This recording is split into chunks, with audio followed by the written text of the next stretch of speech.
नमस्कार दोस्तों, स्वागत है आपका आपके अपने YouTube चैनल जीएस जीनियस में। जैसा कि आप स्क्रीन पर देख रहे हैं, after Pakistan it's turn of Turkey to feel the heat. Pakistan पे भारत को जो कार्रवाई करनी थी वो उसने कर दी। पाकिस्तान को अपनी शक्तियों को दिखा दिया कि हम 4 दिन में तुम्हारा क्या हाल कर सकते हैं। अब बारी तुर्की की है। अब समय आ गया है कि तुर्की को भी भारत पाकिस्तान के बीच में जो कॉन्फ्लिक्ट है, जिसमें कि वो पाकिस्तान के साथ खड़ा है, उसको भी अब इस युद्ध की गर्मी महसूस हो। भले भारत की सरकार इस पर कुछ न करे अंतरराष्ट्रीय दबाव के कारण, लेकिन हम 1 अरब 50 करोड़ भारतीयों में इतनी शक्ति है कि तुर्की तो तुर्की है, हम अमेरिका जैसे देश को भी अपने घुटनों पे झुका सकते हैं। भारत के लोगों ने क्या किया है, भारत की कंपनियां क्या कर रही हैं, भारत के शैक्षिक संस्थान क्या कर रहे हैं कि तुर्की एकदम से परेशान हो गया। कल तक जो तुर्की भारत से बात नहीं करना चाहता था और कश्मीर और पाकिस्तान का राग अलाप रहा था, उसको एकदम से भारतीयों की जरूरत आन पड़ी। इन सब चीजों को इस वीडियो में हम देखने और समझने का प्रयास करेंगे। लेकिन इससे पहले कि मैं अपना मुख्य वीडियो शुरू करूं, आपसे हमारी रिक्वेस्ट है कि हमारे चैनल को सब्सक्राइब कर लीजिए, क्योंकि हमारे चैनल पर इसी प्रकार की आपके आसपास की देश दुनिया की जो छोटी छोटी खबरें हैं, उनको वीडियो के माध्यम से प्रस्तुत किया जाता है। तो चलिए मित्रों, देखते हैं। हाल ही में भारत और पाकिस्तान के बीच में सीज फायर जो है समझौता हो गया है, लेकिन जो भारत के लोग हैं वो अभी भी नाराज हैं। एक तो इसलिए नाराज हैं कि भारत के लोगों का मानना है कि इतनी जल्दी सीजफायर समझौता नहीं करना चाहिए था, अभी पाकिस्तान को थोड़ा और धमाकों की आवाज सुनाई पड़नी चाहिए थी, जिससे कि जो उनके कान से जो उनके धमाकों की गूंज उनके हृदय तक और उनके बुद्धि तक जाती, तो उनको जो न्यूक्लियर थ्रेट देते हैं और जो इंशाअल्लाह इंशाअल्लाह कह के भारत को धमकाते हैं, उनको समझ में आता कि भारत अब 1947 वाला ये और उसके पहले वाला भारत नहीं रहा है। अब भारत के लोग तुर्की और चाइना से भी बहुत नाराज हैं। चाइना को तो आने वाले समय में भारत सही से देखेगा ही, लेकिन पहला नंबर है तुर्की का, जो लगातार पाकिस्तान के साथ खड़ा रहा। जब लगा कि भारत पाकिस्तान पे हमला कर देगा, तो अपने कार्गो शिप्स ला करके उसने पाकिस्तान को ड्रोन्स मुहैया कराए, अपना नेवल शिप ला करके कराची बचाने के लिए खड़ा कर दिया। उसने दिखाया कि न वो आर्थिक रूप से, नैतिक रूप से, बल्कि सैन्य रूप से भी पाकिस्तान के साथ खड़ा है। आपको याद दिला दूं कि आज से कुछ वर्ष पहले जब तुर्की में भयंकर भूकंप आया था और लाशों के अंबार लगे हुए थे, तो उस समय भारत पहला देश था जो कि अपने विमान से एनडीआरएफ की टीम भेजी थी, इक्विपमेंट्स भेजे थे, खाना पानी राशन भेजा था, और पहला देश था जो तुर्की में मदद करने के लिए उतरा था। भारत ने उसको नाम दिया था ऑपरेशन दोस्ती। लेकिन तुर्की तो इतना एहसान फरामोश देश है कि भारत की जो दोस्ती के नाम पे भारत ने मदद की थी, उसने भारत की पीठ में छुरा भोंका। हमारे जो मेडिकल एक्सपर्ट्स थे, हमारे जो सेना के जो डॉक्टर्स थे, उन्होंने जाके तुर्की में लोगों का इलाज किया, उनके हाथ पैर जोड़े, उन्हें फ्रैक्चर लगाया, उनके जख्मों में स्टिचेस लगाए, और तुर्की ने क्या किया, भारत के पीठ में छुरा भोंका, उसके अंगों को काटने का प्रयास किया। उनका प्रयास था कि पाकिस्तान से कश्मीर अलग हो जाए, आतंकवाद फैले, देश में सांप्रदायिक विभाजन हो। ऐसी शक्तियों को तुर्की ने समर्थन किया। तो तुर्की की जो एहसान फरामोशी है वो आज नहीं तो कल भारत जो है उसको सही से बताएगा। लेकिन अब समय आ गया है कि भारत के लोग तुर्की को उसकी औकात याद दिला दें।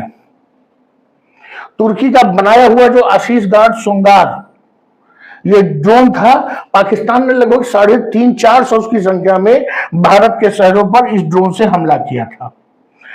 अगर तुर्की ये जानता है कि पाकिस्तान जो है आतंकवाद का पोषक देश है, तो तुर्की ने पाकिस्तान को ऐसे ड्रोन क्यों दिए? क्योंकि तुर्की पहले से जानता था कि इन ड्रोनों का इस्तेमाल भारत के विरुद्ध ही होगा। हालांकि भारत ने तुर्की के ड्रोनों की हवा निकाल दी है, एक भी तुर्की का ड्रोन अपने लक्ष्य तक भारत में नहीं पहुंच पाया, क्योंकि भारत के पास एक बहुत ही शक्तिशाली एयर डिफेंस सिस्टम मौजूद है।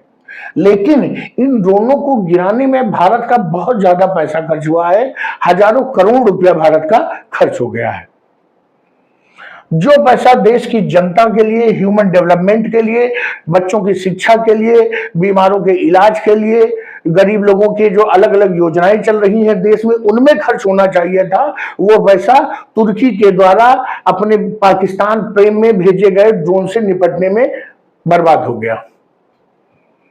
अब समय आ गया है कि भारत के लोग जिनका पैसा तुर्की ने बर्बाद कराया है, तो तुर्की को भी कुछ कड़वी दवाइयां दे दी जाएं। भारत के लोग अच्छी तरह से जान गए हैं कि ये तुर्की जो है, ये कभी भी भारत का दोस्त अब नहीं बन सकता है। ये पूरी तरह से अनफ्रेंडली नेशन है भारत के लिए। सबसे पहले तो भारत ने तुर्की को वही स्वाद चखाना शुरू किया जो उन्होंने अभी कुछ दिन पहले मालदीव को चखाया था। मालदीव जो भारतीयों के लिए सबसे प्रमुख जो वो था टूरिस्ट स्पॉट, उसको भारतीयों ने बायकॉट किया। बायकॉट करने के बाद उनकी अर्थव्यवस्था चरमरा गई। ऐसे ही भारतीय बहुत बड़ी संख्या में जो है टूरिस्ट के रूप में हर साल तुर्की जाते हैं, और भारतीयों के द्वारा जो वहां की होटल इंडस्ट्री, जो कि वहां की फ्लाइट्स, कैब्स, इन सब चीजों में जो पैसा खर्च किया जाता है, वो उनकी इकोनॉमी को कंट्रीब्यूट करता है, उनकी अर्थव्यवस्था को बढ़ाने में सहायक होता है। भारतीयों ने इस बार निर्णय लिया कि बायकॉट तुर्की है। अब तुर्की नहीं जाएंगे, तुर्कियों की जगह पर किसी और डेस्टिनेशन पे घूमने फिरने, आनंद उठाने जाएंगे। जो पैसा तुर्की के लोग भारत के टूरिस्ट के रूप में जो भारत से लोग जाते थे उनसे लेते थे, चाहे वो खाने पीने के लिए लें, चाहे वो यात्रा के लिए कैब के नाम पे लें, या होटल इंडस्ट्री को लें, जो भी पैसा वहां से मिलता था भारत के लोगों से, अब वो तुर्की को नहीं मिलेगा। लगभग 60% लोगों ने, जिन्होंने तुर्की के लिए अपनी जो डेस्टिनेशंस बुक किए थे, हॉलिडे डेस्टिनेशंस, उनको कैंसिल कर दिया है। और जो नए लोग हैं, वो लोग तो कोई भी बुक ही नहीं करा रहे हैं। ये जो बायकॉट तुर्की मूवमेंट चल रहा है, ये केवल व्यक्तिगत लेवल पे नहीं है। जो भारत की बड़ी बड़ी टूर एंड ट्रेवल्स कंपनीज हैं, वो भी लोगों से कह रही हैं कि कृपया तुर्की मत जाइए, किसी और डेस्टिनेशन को चुनिए, उससे भी अच्छी अच्छी जगहें विश्व में मौजूद हैं, और उन देशों में जाइए जो भारत के सच्चे मित्र हैं और भारत के लिए खड़े रहते हैं। जब ये बायकॉट दिखा, लोगों के पैसे रिफंड होने लगे, तो तुर्की की अर्थव्यवस्था हिल गई। तुर्की का जो टूरिज्म डिपार्टमेंट है, पर्यटन विभाग है, उसने भारत को एक पत्र लिखा और उन्होंने कहा कि ये जो बुकिंग्स कैंसिल हो रही हैं, ये ठीक नहीं है, बिजनेस को जियो पॉलिटिक्स का हथियार मत बनाइए। उन्होंने भारतीयों से अपील की कि आप जैसे पहले तुर्की आते रहे हैं और हम आपको जो है मेहमान नवाजी करते रहे हैं, आपके कंफर्ट का, आपकी सुविधाओं का ध्यान रखते रहे हैं, वैसे ही हम आपका ध्यान रखेंगे। आप तुर्की बायकॉट मत करिए। जो भारत के जो फ्रूट्स और ड्राई फ्रूट्स के जो इंपोर्टर्स हैं, आप जान लीजिए तुर्की से बहुत बड़ी मात्रा में फल भारत आते हैं, चाहे वो सेब हो, अनार हो, और भी जो विदेशी फल हैं वो तुर्की से बहुत बड़ी मात्रा में आते हैं। इसके अलावा ड्राई फ्रूट्स, बहुत अच्छी गुणवत्ता के ड्राई फ्रूट्स जो है भारत तुर्की से इंपोर्ट करता है। उन्होंने सभी ऑर्डर्स कैंसिल कर दिए हैं।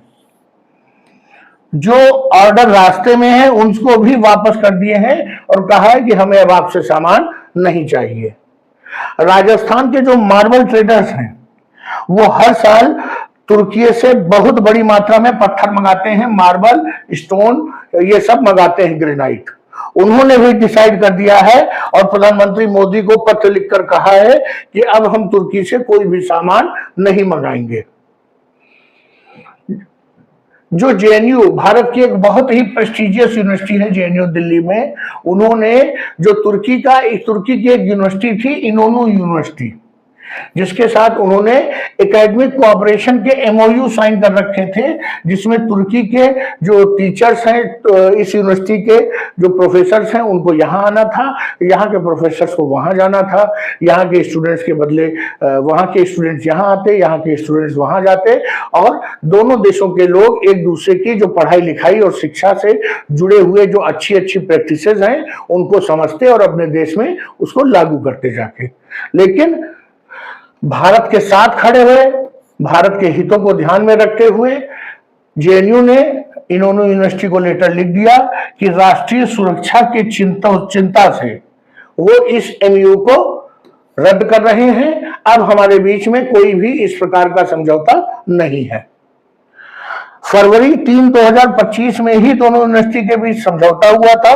3 साल तक ये समझौता लागू रहना था, लेकिन 3 साल छोड़िए 6 महीने भी समझौता सही से नहीं चल पाया तुर्की की हरकतों के कारण।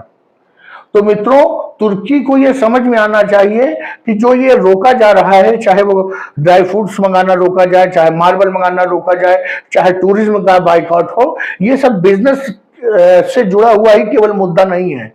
ये देश हित है, ये देश के प्रति प्रेम है दो लोगों का। तो अगर कोई देश हमारे दुश्मनों के साथ खड़ा है तो हम उसके साथ कोई भी संबंध नहीं रखेंगे।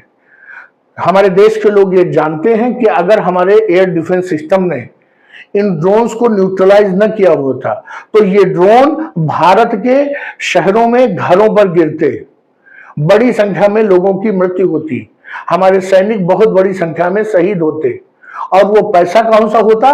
वो वही पैसा होता जो यहीं के पर्यटक जाकर के तुर्की को देते हैं। वहीं से ड्रोन बन के आते और फिर वो भारतीयों पर ही गिरते। तो अप्रत्यक्ष रूप से जो तुर्की के पास भारत का पैसा जा रहा था, भारत ने उसे अब रोक लिया है। उम्मीद है कि तुर्की की अर्थव्यवस्था में कुछ न कुछ इससे अंतर जरूर आएगा। वैसे वो समझने वाले नहीं हैं, उनके ऊपर धर्मांधता का चश्मा लगा हुआ है और वो चश्मा इतनी जल्दी हटने वाला नहीं है जब तक उनका सर्वनाश नहीं होता है। मित्रों, वीडियो को यहीं समाप्त करते हैं। अगर आपको हमारा वीडियो पसंद आया हो तो वीडियो को लाइक करिए, चैनल को सब्सक्राइब करिए। धन्यवाद।